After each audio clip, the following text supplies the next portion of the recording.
Le vieux sultan des frères Grimm. Un paysan possédait un chien fidèle, nommé Sultan. Or, le pauvre sultan était devenu si vieux qu'il avait perdu toutes ses dents, si bien qu'il lui était désormais impossible de mordre. Il arriva qu'un jour, comme ils étaient assis devant leur porte, le paysan dit à sa femme : « Demain, un coup de fusil me débarrassera de Sultan, car la pauvre bête n'est plus capable de me rendre le plus petit service. » La paysanne eut pitié du malheureux animal. « Il me semble qu'après nous avoir été utile pendant tant d'années et s'être conduit toujours en bon chien fidèle, il a bien mérité pour ses vieux jours de trouver chez nous le pain des invalides. »« Je ne te comprends pas, » répliqua le paysan, « et tu calcules bien mal. Ne sais-tu donc pas qu'il n'a plus de dents dans la gueule et que par conséquent il a cessé d'être pour les voleurs un objet de crainte ? Il est donc temps de nous en défaire. Il me semble que s'il nous a rendu de bons services, il a en revanche été toujours bien nourri. Partons quitte. » Le pauvre animal qui se chauffait au soleil à peu de distance de là entendit cette conversation qui le touchait de si près, et je vous laisse à penser s'il en fut effrayé. Le lendemain devait donc être son dernier jour. Il avait un ami dévoué, sa seigneurie le loup, auquel il s'empressa d'aller, dès la nuit suivante, raconter le triste sort dont il était menacé.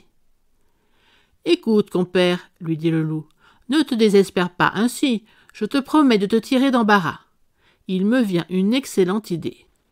Demain matin, à la première heure, ton maître et sa femme iront retourner leur foin. Comme ils n'ont personne au logis, ils amèneront avec eux leur petit garçon. J'ai remarqué que chaque fois qu'ils vont au champ, ils déposent l'enfant à l'ombre derrière une haie. Voici ce que tu auras à faire. Tu te coucheras dans l'herbe auprès du petit, comme pour veiller sur lui. Quand ils seront occupés à leur foin, je sortirai du bois et je viendrai à pas de loup dérober l'enfant. Alors tu t'élanceras de toute ta vitesse à ma poursuite, comme pour m'arracher ma proie.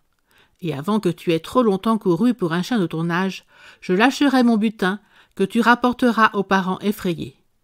Ils verront en toi le sauveur de leur enfant, et la reconnaissance leur défendra de te maltraiter. À partir de ce moment, au contraire, tu entreras en faveur, et désormais tu ne manqueras plus de rien. » L'invention plut au chien, et tout se passa suivant ce qui avait été convenu.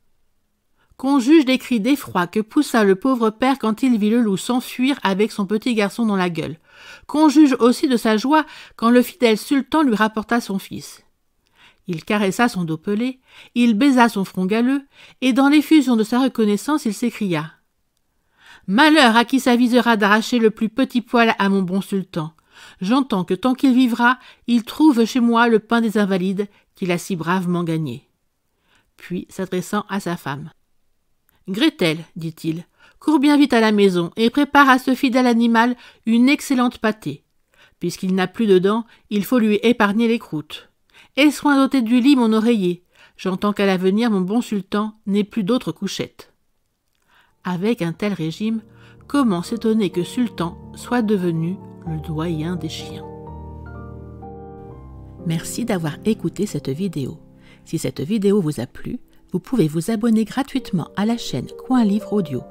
N'oubliez pas de liker avec le pouce vers le haut. Vous pouvez aussi me laisser un commentaire. À bientôt.